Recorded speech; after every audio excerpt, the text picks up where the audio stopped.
All right, guys, it's time to check out a very special Seiko Alpinist. This is the reference SJE085, retail price $2,900, using the movement 6L35.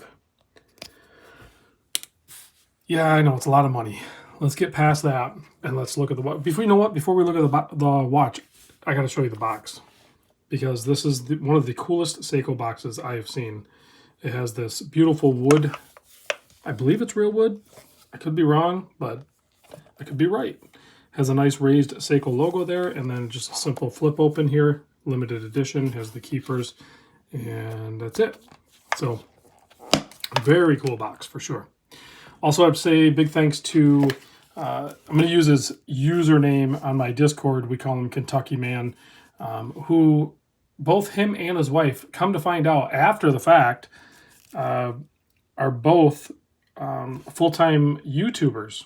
So I'll check with them before I post links to their channels, but his wife has like a book review type channel, and then I think Kentucky Man has a channel sharing like photography and videography type of gear and stuff like that. I'll double check with him, make sure he's cool with it, and if he is, then I'll put the links down in the description, so go check that out. Plus I'll have a link to the Seiko website for the watch, which I found a discrepancy on, by the way. So anyway, let's get into the watch. So very striking. This is a throwback watch, right? 1959 when this style, the Alpinist, was released, and they made 1,959 of these. This happens to be number 1,538. I'll show you on the case back here in a moment. So it is a 36.5 millimeter watch. It has a 44 millimeter lug width. It is only 11.4 millimeter thick, and that is because of that 6L35. And let me finish up the measurements, and then I want to talk about that. So just under 11.5, so 11.4 millimeter thick, but that's including that boxed sapphire crystal with AR coating. If I add the bun strap, it is 14.5 millimeter. So if you care about that measurement, it might be relevant, maybe not. But I will say the bun strap makes it so this 36.5 millimeter watch works good on my wrist. I think without it, it also works, but the bun strap adds that extra of robustness to it that I like. 18 millimeter lug width there, and a 6 millimeter push-pull crown for a 10 bar or 100 meter water resist, which is where I found the discrepancy. You click on that link I put in the description and scroll on down to their details, and it'll say 20 bar, 200 meter. This is not a 20 bar, this is a 10 bar watch. And this weighs in at 64 gram in this configuration. It would be a little bit less if you removed the bun strap, which you could easily do. It's not that difficult to do. You can pop that guy off.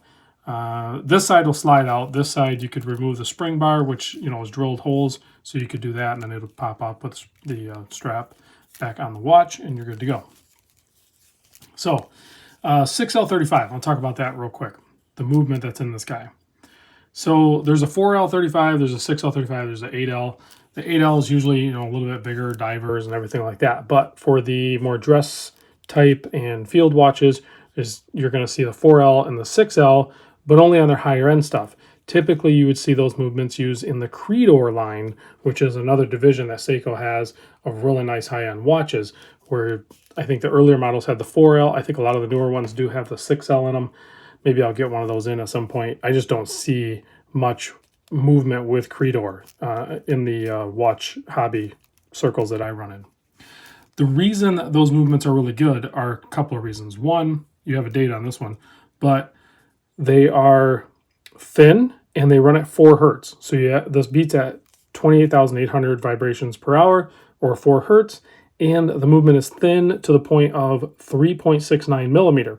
To put that in reference, if you know the ETA 2892 movement, which is actually thinner than the 2824. I know I'm getting super geeky here, but the 2892 is also 3.6 millimeter. So this movement, the 6L and the ETA 2892, are similar in thickness, if that matters to you. I think that's really cool, because one of the key factors in having a thinner watch is a thinner movement. It's just physics, guys. All right, so retail price, $2,900. What do these do on the secondary market? Best I can tell, probably going to take a little bit of a hit. Currently, snapshot in time, probably going to get them for around 2,300 is what you're going to probably go used for. Now, because it is limited edition, and I have a long history with limited edition, special edition Seikos, this is no exception. Under 2,000 made, the price will go back up to retail and maybe surpass it. That is a fact, guys. It will happen. I guarantee it. How long before it happens? I don't know, but it is sure to happen. So you have this really cool calfskin leather with a zigzag stitching pattern on it, but also the keeper is also done on a zigzag. Well, zig or zag, pick one, because there's only one. But just really good, high quality, Seiko stamped on the bottom of the bun strap. If we slide this guy out of here, we can take a look at the case back. And you know what? Let's zoom in a little bit for this guy so you guys can see it clearly. Because I don't know about you, but sometimes I have to zoom in to see things. Made in Japan. The watch is. The strap, I think, is China. Water resist 10 bar. Says it right on the case back, guys. Go click that link and check me. I did not misread that. Maybe they'll change it. I know Seiko watches my videos, so maybe they'll go like, oh, we screwed up. Let's go change that. Rob caught it. Just like you guys catch my blunders, I'm out here helping Seiko out. So we all help each other out. All right, since we're zoomed in, we can stay zoomed in. We can take a look at that beautiful gloss black dial. Those, what do you call those handset? Is it like Dauphine, I think is what they call it, where they're just kind of pointy. And you do have great Seiko lume everywhere. You have oversized indexes at the 369 and a larger yet at the 12 with a little decoration going on there so you can differentiate it. And then the date just discreetly done with a black wheel, white printing in between the, what is that, the 4 and the 5, closer to the 5. All right, so let's zoom back out. Let's put this guy back in here and let's pop it on wrist. Now it's still fairly stiff strap. It's not really broken in. I am going to put it on because, you know, we demand to see watches on wrist. They aren't just for looks. That's actually pretty legit comfortable. It's going to take some breaking in. I guarantee that. But I feel like it'll happen pretty quick. So there it is on wrist. Nice warm. I like certain watches on bun straps. I don't have very much experience with them, but occasionally I will wear a watch on a bun strap and it is very comfortable. It just kind of like, I don't know. If you've tried one, you know what I'm saying. It just kind of like wraps around the wrist and is like nice and warm and comfortable. Certain times of the year are going to be better. Obviously, in the summertime, you don't want more flat coverage on your wrist. This is definitely going to be a colder weather, fall, early spring, winter type wear on the bun strap. Now, you can take it off the bun strap. Not a big deal. And then you're just dealing with the watch band itself, which might work better for you.